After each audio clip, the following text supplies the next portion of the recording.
अरे बच्चों, आज आप सोच रहे होंगे मैम को क्या भूत सवार हो गया। मैम ने तो अलग ही गेटअप पहना हुआ है। ये देखिए, भगवा रंग के कपड़े, तिलक और ये रुद्राक्ष की माला और कमंडल भी रखा हुआ है।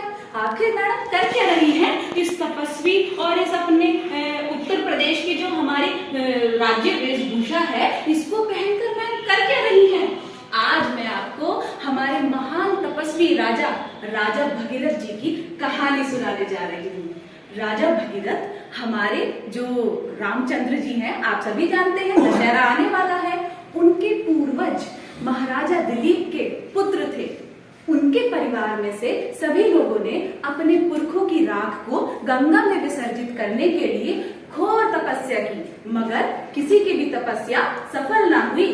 कहा जाता है पुराने समय में गंगा नदी पहाड़ों के बीच होकर बहती थी, लेकिन उसको मैदानी भागों में लेकर कौन आया? तो इसका श्रेय किसको जाता है, आज हम यही जानेंगे। जब अपने पुरखों की कहानी सुनकर राजा भगीरथ बहुत ही दुखी होते थे, तो उन्होंने एक दृढ़ संकल्प लिया। वो पहुंच गए पहाड़ों में और बैठकर घोर तपस्या करने लगे। तपस्या करने के बाद उनकी तपस्या का फल उन्हें मिला और जो गंगा हमारी पहाड़ों में बहती थी, उनकी तपस्या के कारण वो गंगा हमारी उनके रथ के पीछे पीछे चलते हुए मैदानी भागों में आ गई। बच्चों, इस प्रकार से गंगा को हम भगीरथी भी कहते हैं, क्योंकि राजा भगीरथ को उनको मैदानी भागों में लाने का श्रेय जाता है।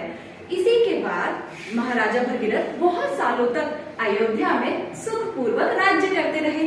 इसका मतलब वो गंगा को मैदानी भागों में सिर्फ अपने लिए नहीं लेकर आए थे, बल्कि अपनी पूरी प्रजा के लिए लेकर आए थे। क्योंकि आज ये बात हम किसी से भी नहीं छिपी हुई कि गंगा का हमारे देश, हमारे उत्तर प्रदेश की भूमि के लिए क्या महत्व है। हमारे प्रधानमंत्री जी ने भी हाल ही में अमेरिका में एक स्पीच में कहा, जैसा कि हमें पता है उत्तर प्रदेश की जनसंख्या बहुत ज्यादा है और उत्तर प्रदेश की जनसंख्या ज्यादातर गंगा नदी पर निर्भर करती है, तो लगभग हमारे देश की 40% जो जनसंख्या है वो गंगा पर निर्भर करती है। मगर क्योंकि हम सभी इसको दूषित कर देते हैं, इसीलिए सन 2014 में हमारी सरकार ने नमामि गंगे के नाम से एक परियोजना शुरू की। इस परियोजना के तहत गंगा का पुनर्जीवन, गंगा को साफ करना और गंगा के दोनों किनारों की तरफ पेड़ पौधे लगाने का कार्य शुरू किया गया।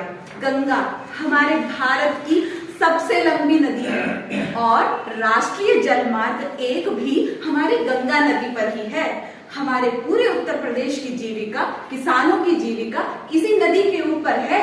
हमारी जितनी भी सांस्कृतिक धरोहर है उसमें से न जाने कितने शहर इसी नदी के किनारे हैं, जैसे कि हरिद्वार, ऋषिकेश, प्रयागराज, कोलकाता।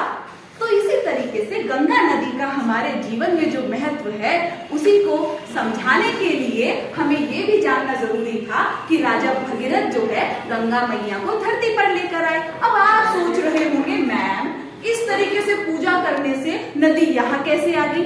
बच्चों, ये हमारी परंपराएं हैं कि पुराने समय में पहाड़ को खोदकर जो नदियां थी उनको मैदानी भागों पर लाया जाता था और वही चीज आज भी हम अपनी नहरें इसी प्रकार से खोदते हैं, वही चीजें आज भी हम अपने समाज में इस्तेमाल करते हैं। धन्यवाद।